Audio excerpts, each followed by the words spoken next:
سبحان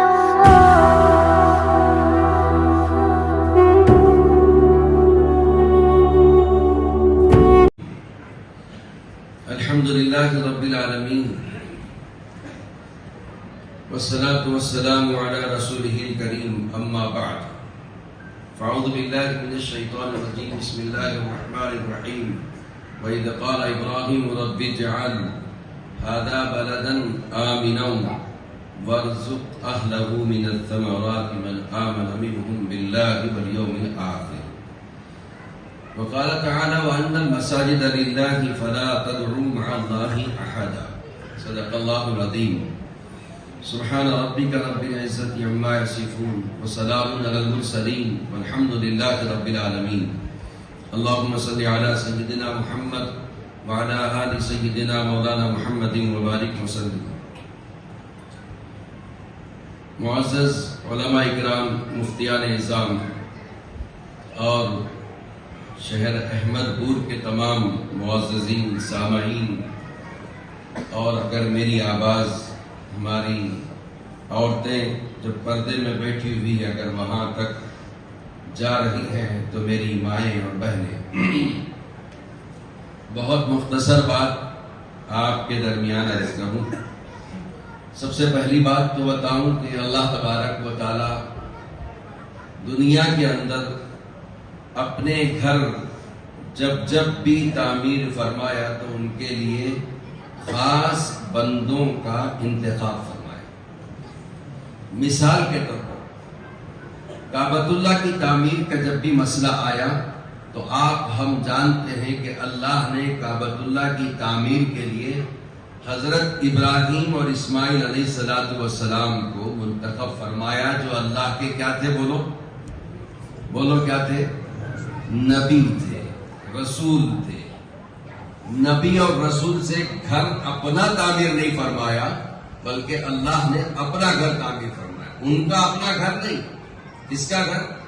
اللہ نے اپنا گھر تعمیر فرمایا نبی اور رسول سے. وہ دو نبی ابراہیم اور اسماعیل علیہ السلام، وہ پیارے نبی حضرت محمد مصطفیٰ صلی اللہ علیہ وسلم کے جد امجد ہیں، دادا ہے.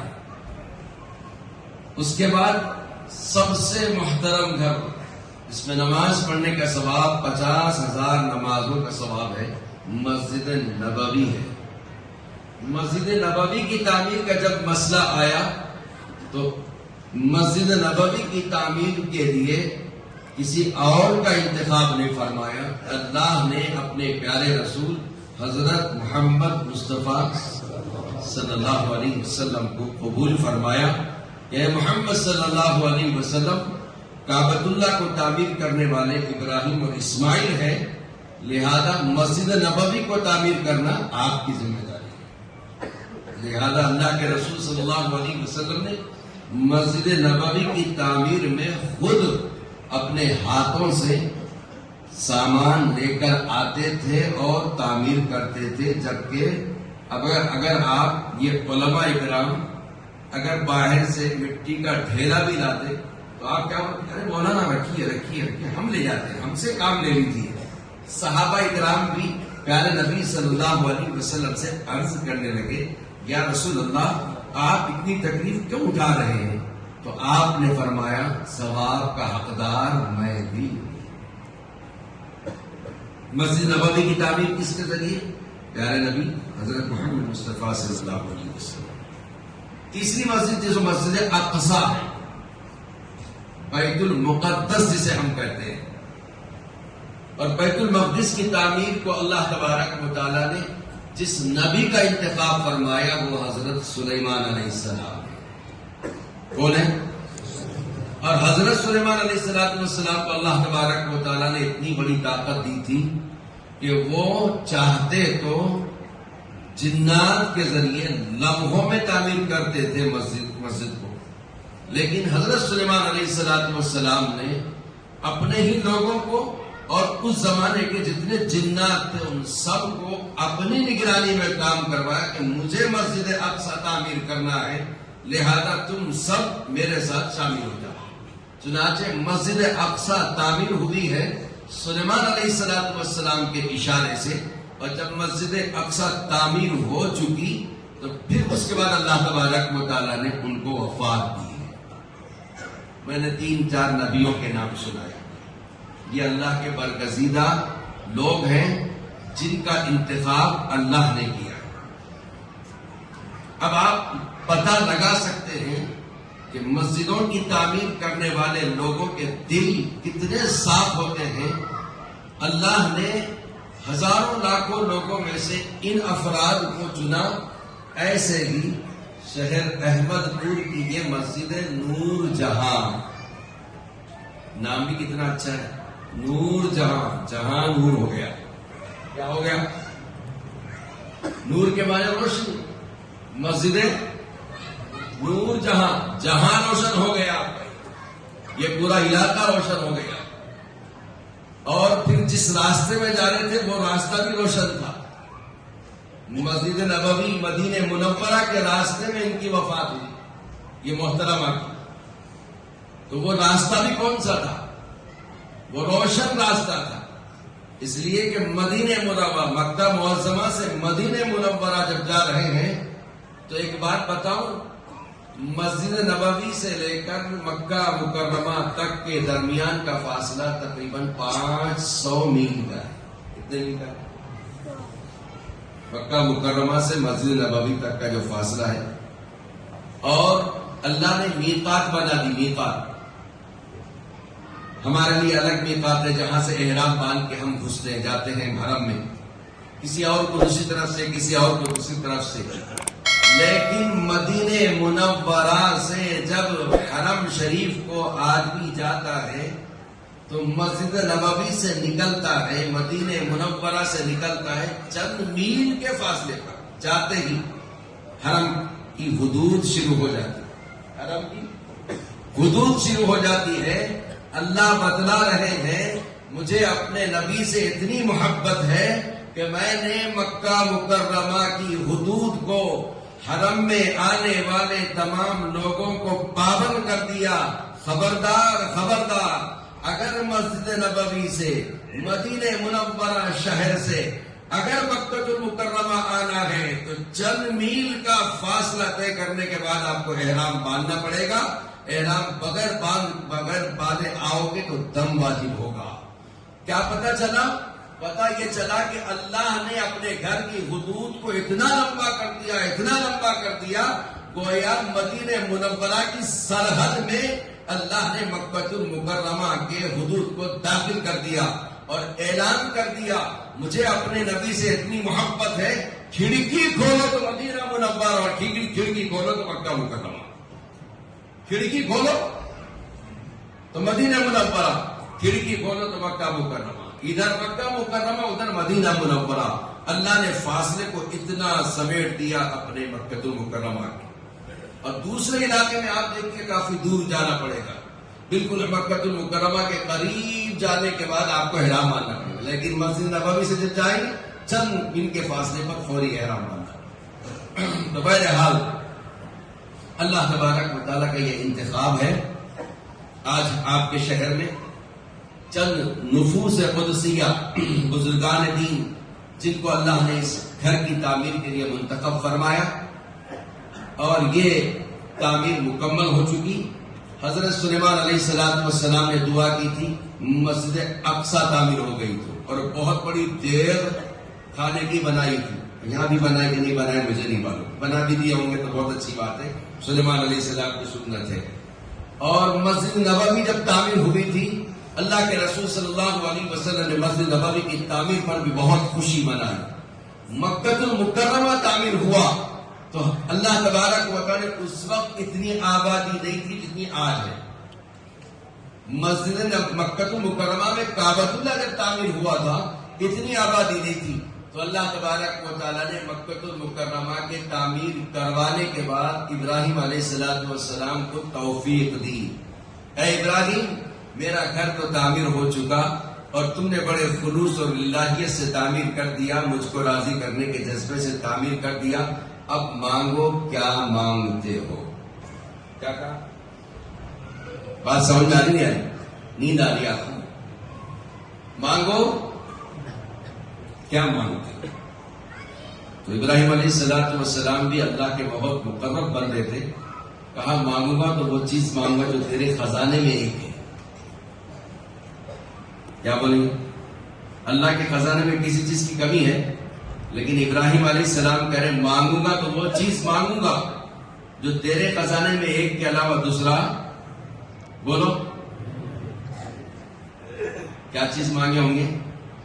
اللہ تبارک و تعالیٰ کے یہ نبی ابراہیم علیہ السلام نے سب سے پہلے دعا مانگی، اے اللہ اس گھر کو پہلے امن والا شہر بنا دے. کیونکہ جب گھر تعمیر ہو گیا نا، امن ہونا بہت ضروری ہے. مسجد تعمیر ہو گئی، لوگوں کی نگاہیں ادھر آنا شروع ہو جاتی. اس مسجد کا صدر مجھے بننا چاہیے تھا، فلاں کیوں بنا؟ تو اس لیے ابراہیم علیہ السلام نے کیا دعا مانگی؟ اے اللہ پہلے اس کو امن والا شہر بنا. کیا بنا؟ امن والا شہر. پہلے امن مانگا، اور اس کے بعد دوسری دعا ہے وارزق اہلہ من الثمرات. دوسری دعا ہے کہ اللہ اس شہر میں بسنے والوں کو روزی بھی عطا فرما. یہ دو دعا قبول ہو گئی. اس کے بعد پھر اللہ تبارک و تعالیٰ سے دعا وہ مانگی، اے اللہ یہ گھر تعمیر تو ہو گیا، لیکن اس گھر کو آباد کرنے والا وہ ہونا چاہیے جو آپ کے خزانے میں ایک ہو. تو ابراہیم تم مانگو میں دینے تیار ہوں، اس لیے کہ تم نے میرا گھر تعمیر کیا ہے اور بڑے ہی محنت اور بڑی لگن سے تعمیر کیا. تعمیر بھی کیسی ہوئی؟ اللہ نے جنت سے ایک پتھر اتارا تھا، وہ پتھر پہ کھڑے ہوتے تھے، جتنا اونچا ہونا ہوتا تھا اتنا اونچا وہ خود ہوتے تھے، اتنی اوپر پتھر جاتا تھا اور تعمیر ہوتا تھا. گویا اللہ کی مدد بھی شامل حال تھی، اور اللہ تبارک و تعالیٰ کو بھی یہ نظام کو بنانا تھا، چلانا تھا. اس لیے اللہ تبارک و تعالیٰ ابراہیم علیہ السلام سے بھی وہ دعا کروائی. اس لیے کہ نبی جو بھی بولتا ہے تو اللہ کے بولو حکم سے بولتا ہے، اپنی مرضی سے نہیں بولتا. ابراہیم علیہ السلام نے دعا مانگی، اے اللہ میں اس شہر کو آباد کرنے والا ایک ایسا نبی مانگتا ہوں جو انہی میں کا ہو. اللہ نے کہا اے ابراہیم میں نے تیری دعا قبول فرما لی. چنانچہ ابراہیم علیہ السلام کی دعا ہے میرے اور آپ کے پیارے آقا حضرت محمد مصطفیٰ صلی اللہ علیہ وسلم. اب بتاؤ اللہ کے نبی نبوت میں یکتا ہے، آپ کے جیسا نبی اللہ کے خزانے میں بھی دوسرا کوئی بولو. اللہ اپنی خدائی میں یکتا ہے تو محمد رسول اللہ اپنی مصطفیٰ میں اکیلے ہے، تنہا ہے، کوئی دوسرا نہیں ہے.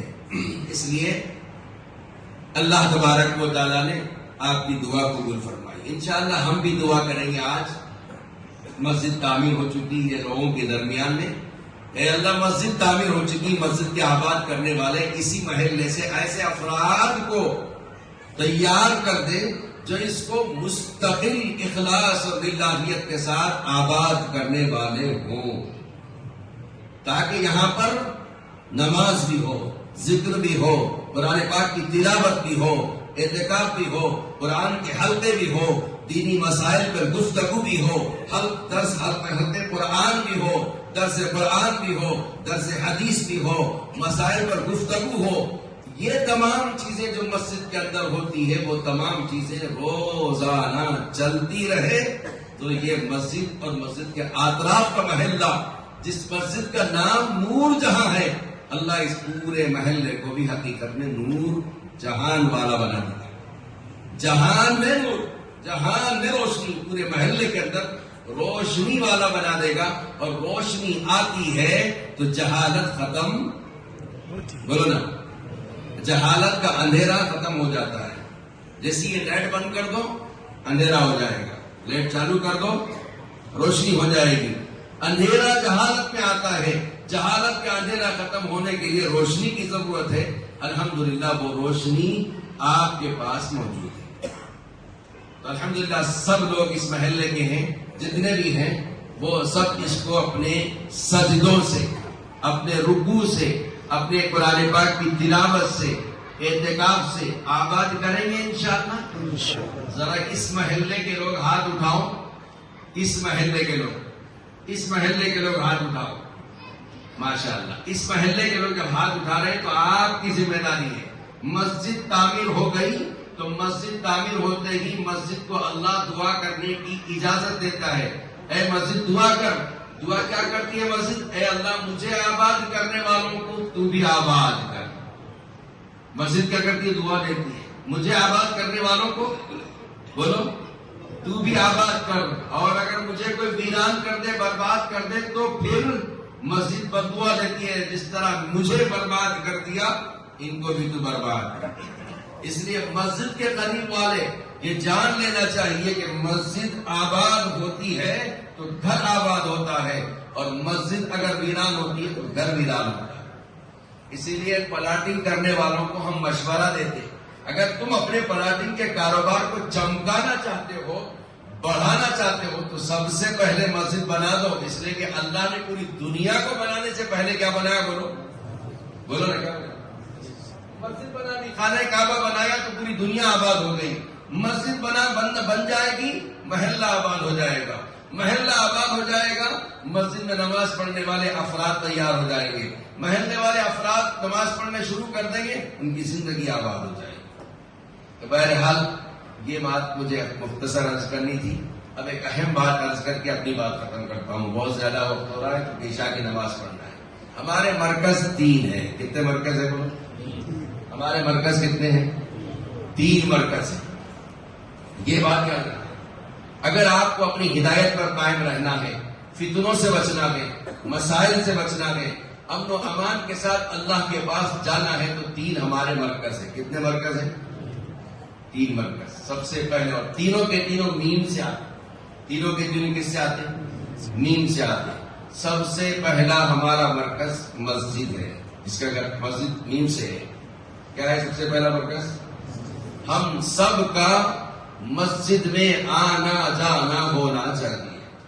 اللہ کے رسول صلی اللہ علیہ وسلم نے فرمایا، جس کو مسجد میں آتا جاتا ہوا دیکھو، اس کے ایمان والا ہونے کی گواہی دو. مسجد ہمارا مرکز ہے، اور ہمارا ہی نہیں بلکہ ہمارے بچوں کا، بوڑھوں کا، جوانوں کا. یہ ہمارا مرکز ہے. یہاں پر ہم کو آنا چاہیے، جانا چاہیے، سجدوں سے آباد کرنا چاہیے. مسجد عبادت کی جگہ ہے، اخلاق سیکھنے کی جگہ ہے، دین سیکھنے کی جگہ ہے، نماز پڑھنے کی جگہ ہے. لہذا ہم 5 وقت مسجد میں آئیں گے. ہمارا تعلق مسجد سے ہوگا، ہمارے بچوں کا بھی تعلق مسجد سے ہوگا. اچھا مجھے بتاؤ ایک بات، حریف میں کوئی مندر بھی ہے؟ اچھا آپ کے احمد پور میں مندر تو ہوں گے نا. مندر کے اندر کیا کیا ہوتا ہمارے بچوں کو معلوم ہے کیا؟ کیا کیا ہوتا وہاں پر؟ نہیں معلوم. اس لیے کہ جاتے کہ ہم نہیں جاتے. ایسی جو ہے، اگر ہماری مسجد جو اللہ کا گھر ہے، اس مسجد میں ہم آتے رہیں گے اور جاتے رہیں گے، تو ہم کو پتا چلے گا کہ ہم مسجد میں کیا ہوتا ہے. مسجد میں کیا ہوتا ہے ہم کو پتا چلے گا. اور اگر ہم مسجد میں آئیں گے نہیں اور جائیں گے نہیں، تو مسجد میں کیا پڑھایا جاتا ہے، کیا سکھایا جاتا ہے، ہم کو بھی پتا نہیں چلے گا. جس طرح دوسری جگہ ہم نہیں جاتے ہیں، وہاں کیا ہوتا ہے ہم کو پتا نہیں چلتا، ہم بھی ایسے ہی اجنبی کہلائیں گے. اس لیے ہمارا سب سے پہلا مرکز مسجد ہے. جس آدمی کو مسجد سے تعلق ہو جاتا ہے، اس کا دین محفوظ ہو جاتا ہے. اس کا دین محفوظ ہو جاتا ہے. تو ارادہ کرو کہ انشاءاللہ ہم سب اپنا سب سے پہلا مرکز مسجد کو بنائیں گے. اپنے بچوں کو مسجد لاؤ، مسجد کے دروازے بتاؤ، مسجد کے سیڑھیاں بتاؤ، وضو خانہ بتاؤ، طہارت خانہ بتاؤ، مصلی پر نماز پڑھنے کی جا نماز بتاؤ کہ یہ نماز پڑھنے کی جگہ ہے، یہ طہارت کرنے کی جگہ ہے، یہ سیڑھیاں ہیں، یہ دروازہ ہے. اگر وہ بچے مسجد میں آتے جاتے رہیں گے تو آنے والے دنوں میں جب بڑے ہوں گے تو پھر کہیں گے ہمارے ابا ہماری انگلی پکڑ کر اس مسجد میں ہم کو لاتے تھے، لہذا ہماری ذمہ داری ہے اس کو آباد کرنا. تو وہ آئیں گے اور جائیں گے. اور اگر ہم ان کو مسجد کا راستہ نہیں بتائیں گے تو مارکیٹ کا راستہ دنیا بتا رہی ہے، اور مارکیٹ کے حوالے ہو جائیں گے. اور یہی مارکیٹ کے حوالے جب ہو جائیں گے تو یہی لوگ مساجد کے لیے مسائل کھڑا کرنے والے بن جائیں گے. بولو انشاءاللہ ہم مسجد کو اپنا مرکز بنائیں گے. دوسرا مرکز ہمارا مدارس ہے. دوسرا مرکز مدارس. جہاں پر ہمارے ایمان کی حفاظت کرنے کے لیے فوج تیار کی جا رہی ہے، اسلام کی حفاظت کرنے کے لیے ہمارے پاس ایسے افراد کو تیار کیا جاتا ہے جو آنے والے تمام فتنوں کا مقابلہ کر سکے.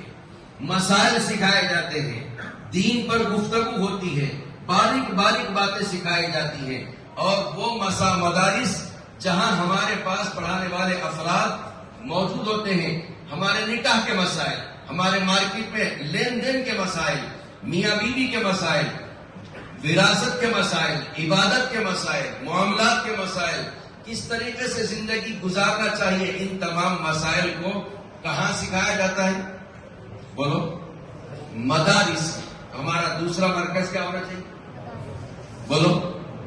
مدارس سے بھی ہمارا ہمیشہ آنا جانا ہونا چاہیے. مدارس میں آنا جانا ہوگا تو انشاءاللہ بہکانے والے لاکھ بہکا دیں گے، کہہ دیں گے کہ فلاں کا تعلق فلاں مدرسے سے ہے، فلاں کا تعلق فلاں مدرسے سے ہے، کوئی آپ کے قریب بھی نہیں آئے گا. ورنہ آپ کو آج میری بہنیں بھی سن رہی ہوں گی، میری مائیں بھی باتیں سن رہی ہوں گی. اللہ ہم پر رحم کرے. دوستوں بزرگوں، ہم نے اپنے عورتوں کا تعلق مدارس سے، ہم نے اپنے عورتوں کا تعلق مدارس مساجد سے نہیں رکھا. آج سینکڑوں بچیاں کس کے حوالے ہو رہی ہیں؟ غیروں کے حوالے. ہم نے ان کو مساجد کا رخ نہیں بتایا، مدارس نہیں بتایا. مذاکرے جہاں دین کے ہوتے ہیں وہاں پر ان کو جانے آنے کی توفیق نہیں ملی. آج وہ غیروں کے حوالے ہو گئے. ان کو دین نہیں معلوم، ان کو رشتہ کس سے کرنا اور کس سے نہیں کرنا، محبت رسول کیا ہے، اللہ سے محبت کیا ہے، ان کو نہیں معلوم. اس لیے چند ٹکڑوں کی لالچ میں وہ اپنا دین اور ایمان بیچ رہے ہیں. تو ارادہ کرو کہ انشاءاللہ دوسرا مرکز ہمارا کیا ہے؟ بولو. آپ کے قریب میں احمد پور مدرسے کا نام کیا ہے؟ عثمان بن عفان. یہی مدرسہ ہے. یہ محلے والوں کا سب کا تعلق عثمان بن عفان سے ہونا چاہیے. یہاں کی زکوٰۃ یہاں جانا چاہیے، یہاں کا فطرہ یہاں ہونا چاہیے. زکوٰۃ کے مسائل کے لیے آپ مدرسہ جائیں، فطرے کے مسائل کے لیے آپ مدرسہ جائیں. میاں بیوی کے اندر جھگڑے ہو جائیں، مدارس سے رجوع ہو. فوری مسائل کا گمبھیر ہو جائیں، مسجد مدارس سے چل جائے. مسجد کے اندر کوئی مسئلہ پیدا ہو جائے تو کہاں چلے جائیں؟ مدرسہ چلے جائیں. یہ مدارس سے ہمارے مسائل. ٹھیک ہے. اب تیسری بات ذرا ہضم نہیں ہوتی لیکن ہضم کرنا پڑے گا. تیسری بات ہضم نہیں ہوگی لیکن کرنا ہی پڑے گا. نہیں کریں گے تو آپ بہک جائیں گے. مساجد، مدارس. تیسرا ہے مولوی. کیا ہے؟ مولوی. مولوی یعنی عالم دین. آپ کا تیسرا مرکز مولوی سے ہونا چاہیے، عالم سے ہونا چاہیے. کیوں بھائی؟ آپ جسمانی مرض اگر ہو جائے تو آپ پہلے کہاں جاتے؟ جس ڈاکٹر سے ہمارا سب سے پہلے تعلق ہوتا وہاں جاتے نہیں جاتے. ارے میری پہچانت کا یہ ڈاکٹر ہے، ارے یہ میرا فیملی ڈاکٹر ہے. پہلے مرض کے لیے وہاں جاتے ہیں جس سے ہمارا تعلق ہوتا ہے. پھر انہیں ریفر کرتا ہے آپ لاتور جائیے، آپ کی ہڈی ٹوٹ گئی ہے اور فلاں ڈاکٹر سے میرا تعلق ہے، وہ اچھا ماہر ہے. جب اس کے پاس بھیجتے تو آپ آنکھ بند کر کے چلے جاتے ہیں، حالانکہ آپ ڈگری یافتہ ہے، بڑے آپ پی ایچ ڈی کرے ہوئے، وہ سب ردی کی ٹوکری میں. یہ ڈاکٹر بول دیا وہاں جاؤ، بس چلے گئے. ایسے ہی اپنے ایمان کو بچانے کے لیے بھی ہمارا اپنا ایک مولوی اور ایک عالم جس سے ہمارا تعلق ہونا چاہیے، جس سے ہم اپنے نجی مسائل پر گفتگو کر سکیں بلا تکلف نہیں ہونا چاہیے. اپنے مسائل کو اس عالم دین کے سامنے اگر رکھیں گے تو حل بتائے گا وہ عالم دین. کیا کرے گا؟ بولو. نہیں تو پھر بہت سارے لوگ آ گئے، یوٹیوب کے مفتیاں ہیں، واٹس ایپ کے مفتیاں ہیں، اور کون سے ابھی کچھ چینل نہیں معلوم، پورے چینلوں پہ مفتیاں آ گئے. میرے سے بڑی داڑھی، میرے سے بڑا لمبا کرتا اور پائجامہ ان کا ٹخنوں سے اوپر، اور اس کے بعد ان کے امامے تو اتنے اچھے رہتے اللہ کی پناہ، اور ہم لوگ ان کی باتیں سن کے چکنی چوپڑی. بہت اچھے عالم صاحب ہیں. کہاں کا عالم صاحب؟ تجھے اپنا نہیں معلوم، عالم کا عین نہیں معلوم. ان کی باتوں پہ گرفت فدا ہو کر اپنا ایمان بھی دے دیتا، اپنی جان بھی دیتا، اپنا مال بھی لٹا دیتا. میرے عزیز دوستوں بزرگوں، اپنے علاقے کے عالم سے اپنا ربط ضروری ہے اگر اس وقت میں، اس دور میں اگر فتنوں سے محفوظ رہنا ہے۔ بولو رہیں گے انشاءاللہ۔ آپ کو اللہ تبارک و تعالی نے یہاں پر ایک عالم صاحب بھی دیا ہے، حافظ صاحب بھی دیے ہیں۔ آپ اپنے حافظ صاحب سے اپنے بچوں کا اور اپنے تمام مسائل میں ان لوگوں سے ربط پیدا کیجیے، تعلق پیدا کیجیے۔ بچوں کو بولیے آپ کے مول صاحب کا نام کیا ہے، تو بچے بلا تکلف اپنے مول صاحب کا نام بولنا، ہم فلاں کے شاگرد ہیں۔ ابھی مولانا عثمان فیصل قاسمی دامت برکاتہم یہ عرض کر رہے تھے، جس شخصیت کا یہاں پر تراویح کے لیے نام لیا گیا ہے وہ پڑھا رہے تو بتا رہے تھے کہ اتنی اچھی قرات ہے اور اتنی اچھی آواز سے قرآن پاک پڑھتے ہیں، یہ استاذ کہہ رہا ہے شاگرد کے بارے میں۔ اور جب شاگرد کہے گا کہ میرے استاذ کون ہے تو کیا نام ہوئے گا؟ بلا تکلف مولانا عثمان فیصل۔ اب اس بچے کو کوئی بہکا نہیں سکے گا، اس لیے کہ کہیں گے کہ یہ عثمان فیصل کا شاگرد ہے، اب اس کو کوئی بہکا نہیں سکے۔ اور اگر کوئی کسی کے باپ ہی نہیں ہے تو معلوم کی نہیں، اگر کسی کے باپ اور ماں ہی نہیں ہے تو ہر ایک کی نظر اس کو پڑتی، اس کو میں اٹھا لوں، اس کو میں اٹھا لوں، اس کو میں اٹھا لوں۔ اس لیے جس طرح اللہ نے نظام بنایا ہے، ہر ایک کو اپنے باپ ماں عطا فرمایا ہے، بچے کو ماں باپ عطا فرمایا ہے، اور اسی طریقے سے خاندان اس سے چلا ہے۔ اللہ تبارک و تعالی نے ایک نسل کو جوڑ دیا ہے کہ فلاں کا بچہ فلاں، فلاں کا بچہ فلاں۔ کوئی بچہ یہ نہیں کہہ سکتا کہ میرے باپ یہ ہے، میرے باپ یہ ہے۔ ہر بچہ اپنے ہی باپ کا نام لیتا ہے۔ ایسے ہی آپ کو دینی مسائل میں بھی اسی طریقے سے اپنے عالم صاحب کا نام لینا چاہیے، تاکہ دنیا کے اندر بہت سارے فتنے جو رونما ہو رہے ہیں، بہکا رہے ہیں، کس کو بہکا رہے ہیں؟ جن کے ماں باپ نہیں ہیں، جن کو سمجھانے والے لوگ نہیں ہیں، جن کو راستہ بتانے والے رہبر نہیں ہیں، ان لوگوں کو بھٹکا رہے ہیں، بلوا کر لالچ دے کر ان کو راستہ بھٹکا رہے ہیں، اور ایمان سے ہاتھ دھونا پڑ رہا ہے۔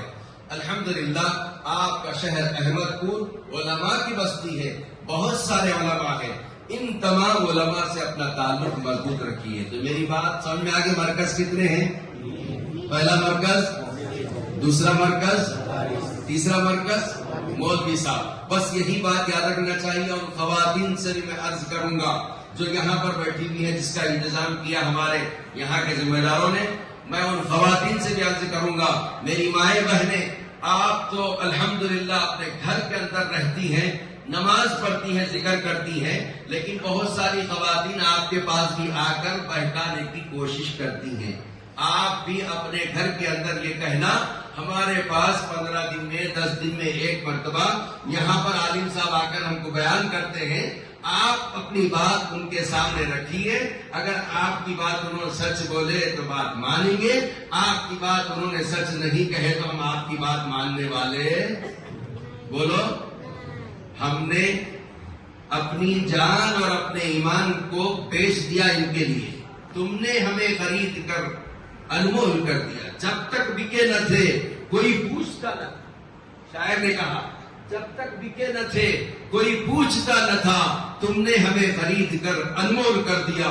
جس دن آپ کسی کے حوالے ہو جاؤ گے، تمہاری قیمت بڑھ جائے گی، تمہاری وقت بڑھ جائے گی، ویلو بڑھ جائے گی، عزت بڑھ جائے گی۔ جب اگر کسی کے حوالے نہیں ہوں گے تو ہر آدمی آپ کو بولی بولے گا، ہر آدمی آپ کو وقت دے گا، لیکن آپ کی قیمت کچھ نہیں ہوگی۔ اس لیے اپنے آپ کو کسی کے حوالے کر دو۔ اسی لیے کسی نے کہا ہے، نہ میں نے ہنس کے پایا ہے، نہ میں نے رو کے پایا ہے۔ نہ میں نے ہنس کے پایا ہے، نہ میں نے رو کے پایا ہے۔ جو کچھ پایا ہے کسی کا ہو کے پایا ہے، جو کچھ پایا ہے کسی کا ہو کے پایا ہے۔ کسی کا ہو جاؤ، اپنے ایمان کو محفوظ کر دو۔ بس یہی بات پر اپنی بات ختم کرتا ہوں۔ اللہ تبارک و تعالیٰ سے دعا کرتا ہوں کہ اللہ تبارک و تعالیٰ ہم سب کو کہیں سنی بات پر عمل کی توفیق نصیب فرمائے۔